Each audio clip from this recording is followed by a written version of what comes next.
This life is about the journey. It's about the fun that you have along the way and all the wonderful people that you meet.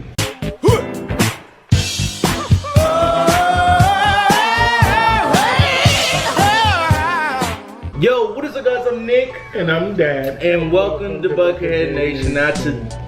Why'd you say so slow? Today, we're going to be watching what Facebook is doing to your brain. Kind of shocking. Wow, I don't know what this video is. So if you guys have seen this, then the video we watched was really good. And if not, then, you know, this video sucks dookie and you guys will never see it. It's the truth. How many likes you want before the video starts? Yes, for 7 yesterday. And you got 19. No, I got 19 on, you said I got 19 before. Yeah, you got 19 again. Okay, well then we'll go for 8. Alright, so this time he's gonna be going for 8.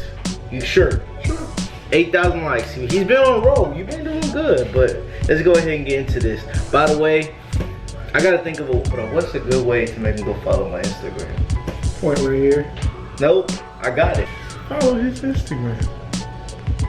Where at? Where you got? Right over Right here. there? Right here? I think it's over here. Right there. It's yeah, over here. it's right here. It's right here. It's like over here, in this area. And then also, if you're not wearing those socks, you know what I'm saying, go follow me. I don't know what's up with the socks. Because that's how you get people to follow. Actually, speaking of that, let me go ahead and see how many followers I gained. 1 second, I'm sorry. 1 second, I'm sorry. Hold up. Shit, I gained 400 followers yesterday. Okay. 400. Wow, that's great. Crazy. Alright, here we go. 3, 2, 1. Omeletto. Gotta love Omeletto. I don't even have Facebook, man. A simple thought. Monkeys, that are known to have a developed social life, organize in small groups of several dozen members. The size of each of these groups is limited. Like I'm getting In told order lessons. for them to function, all members of the group need to know each other well. The average size of the group changes from 20 to 50 members. When the number of monkeys in a group passes a certain threshold, the social order crumbles, and the group tends to split into 2 separate groups. Right. A similar situation can be found amongst humans as well. Yes. The invention of language and gossip has helped us shape larger and more stable groups. Okay. Sociological research indicates that the maximum natural size of a group of humans is roughly 150 members. Most humans are just incapable of intimately knowing more than 150 people, so even today, the threshold of human organization is around the number of 150 members. Pause. I know like 800,000 people. No. Speaking of that, You know it. by the way, yeah, I know them. They're my fans. They fans. Right. They are fans. Right. But They're your fans. right. No, they're ours. We're all fans of each other. Most people know you. You intimately know. 150 people.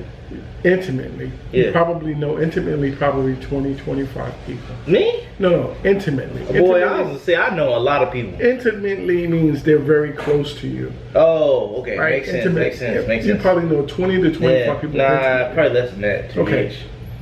That are real close to you. You probably know 150 people that you socialize with or interact with on a irregular basis. Yeah, that makes sense because you know, like when I go to the gym, I see my gym people. When I go to a restaurant, Right. You know, It's like when you go to HEB and you're walking down the aisle and somebody talks to you. But okay, over here it's different. It's a little bit. I'm pretty sure for those in a people, smaller town. I know. I say for those people that live in bigger cities, I'm pretty sure you guys probably don't interact unless you're going to school. If you're going to school, that's different. Yeah. You probably interact with more than 150. I tell you that right now. But where we live is small. We got 14,000 people that live here. We know everyone.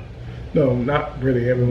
We basically know everyone. But you know, everyone knows you. If you were to go rob the store, your face would be on the paper. Everyone knows you. yeah. Basically. Yeah. Correct. So let's keep going. Man is a social creature, Don't and the have feeling to of do a good loneliness job. can drive him mad. Yet the Western and modern world sanctions individuality.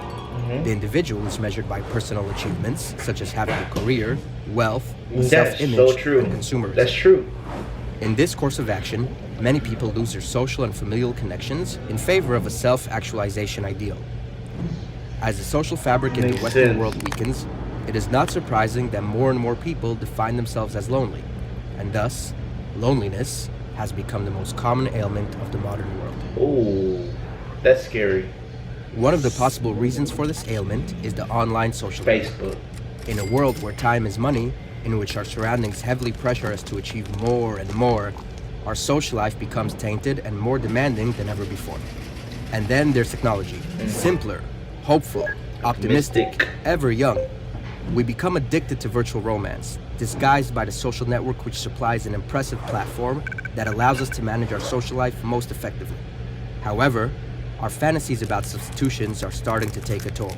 We're collecting friends like stamps, not distincting quantity versus quality, and converting the deep meaning and intimacy of friendship with exchanging photos and chat conversations. By doing so, we're sacrificing conversation for mere connection, and so a paradoxical situation is created, in which we claim to have many friends while actually being lonely. So what is the problem in having a conversation? That's crazy. Well, it takes place in real time, and you can't control what you're gonna say. And that is the bottom line. Texting, email, posting, all of these things let us present the self as we want it to be. We get to edit, and that means we get to delete. Instead of building true friendships, we're obsessed with endless personal promotion, investing hours on end building our profile, pursuing the optimal order of words in our next message, choosing the pictures in which we look our best, all of which is meant to serve as a desirable image of who we are. We're expecting more from technology and less from each other. The social networks aren't just changing what we're doing, but also who we are. And that's because technology appeals to us most where we are most vulnerable. And we are vulnerable. We are lonely, but we're afraid of intimacy, while the social networks offer us 3 gratifying fantasies. 1, that we can put our attention wherever we want it to be. Correct. 2, that we will always be heard. And 3, that we will never have to be alone. And that third idea, that we will never have to be alone, is central to changing our psyches. It's shaping a new way of being. The best way to describe it is, I share, therefore, I am. We use technology to define ourselves by sharing our thoughts and feelings. Okay, I understood the start, you know what I'm saying? Right. And then it just started saying these. But okay, people today, you have relationships. You have relationships with people online. You have relationships with people. There's people who don't interact with people on a regular basis. They do it all online. Yeah. So you have a relationship with this person online, but you've never met them, and they're halfway across the world. That ain't me though. I would never, ever. Don't say what you won't do. Don't say what you won't do. Okay, but I would think I would never have a long distance relationship. That I've never like met the person before. You know what I mean? It happens all the time. You know what I'm saying? Because I had to touch mine. You know, I had to touch mine. I hear you. I had to touch mine. I hear you talking. I hear you talking. But there's a point when everybody wants to be affirmed, and like you're talking to somebody online, and you guys connect online with all of the interests that you have, and they have the same interests. Yeah. So you guys become friends. And then at some point, it possibly turns into something else. That's how it works. Yeah. But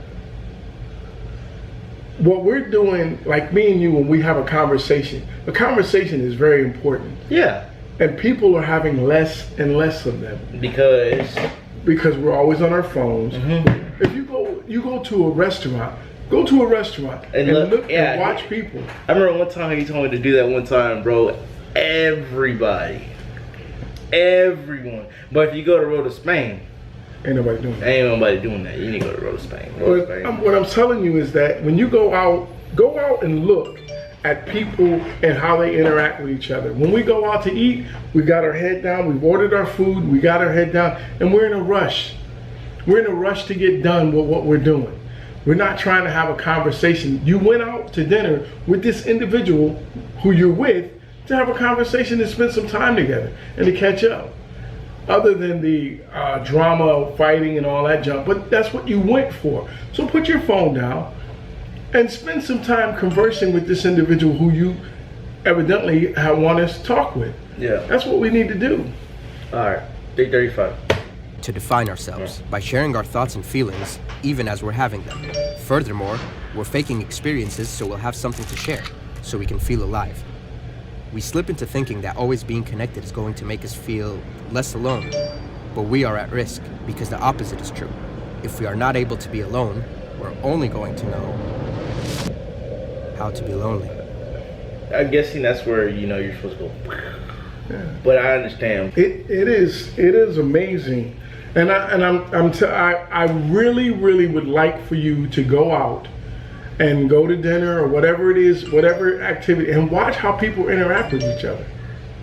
And just watch. People are, their heads are in this position and they're like this. And they're sitting at the dinner, they're sitting in a restaurant that they're paying good money for, and they got their head down like this. For what? Talk to each other. Get a conversation going about anything. But for those people who do that, you know what I'm saying, I don't want you to think that, you know, it's a bad thing, because I do that. I do it. So lately we've been playing Uno, and I've really enjoyed that because it's fun, but we also talk to each other. And that's fun. Try it sometime, man. Take a day off, put your phone down, put it away, play a game with each other, laugh, have some fun. That's what life is about, man. This life is about the journey. It's about the fun that you have along the way and all the wonderful people that you meet. All right. So, well, hopefully you guys did enjoy this video. If you guys did, please give it a thumbs up. And have a wonderful, wonderful day. Been Nick. And Dad. See you guys later.